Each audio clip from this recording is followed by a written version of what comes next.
بسم اللہ الرحمن الرحیم۔ دیسی گھی گرم کر کے چاٹنے سے جسم کا درد اور سوزش دور ہو جاتی ہے۔ سونف زیادہ کھانے سے نزلہ زکام ختم ہو جاتا ہے۔ اگر آپ کی کمر میں درد ہے تو لہسن میں ناریل کا تیل ملا کر کمر کی مالش کریں۔ خواب میں درخت پر چڑھنا اس بات کی دلیل ہے کہ انسان کو عزت اور دولت ملے گی۔ غصے میں ہاتھ اور دسترخوان پر پیٹ کی حفاظت کرو۔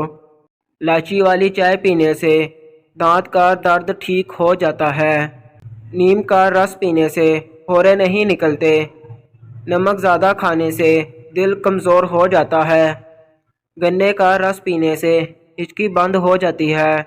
مولی کا رس پینے سے پتے کی پتھری بننا بند ہو جاتی ہے۔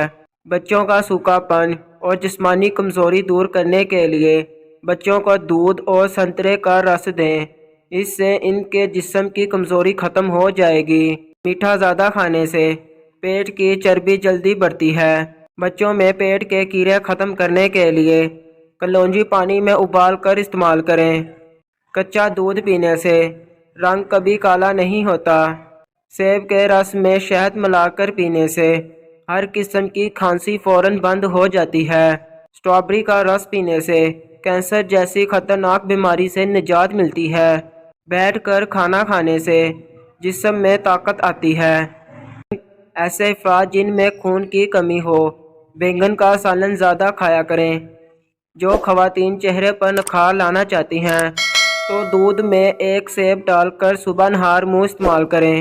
جس کے پیٹ میں رسولی کا مسئلہ ہو وہ نہار منہ دال چینی کا قہوہ بنا کر پی لیا کرے۔ کچے سیب کے ساتھ شہد کھانے سے جلد ٹائٹ ہو جاتی ہے۔ پیٹ میں درد رہتا ہے تو نہار منہ دہی کھا لیا کرو۔ کچی گاجر زیادہ کھانے سے چہرے کی جھریاں کم ہو جاتی ہیں۔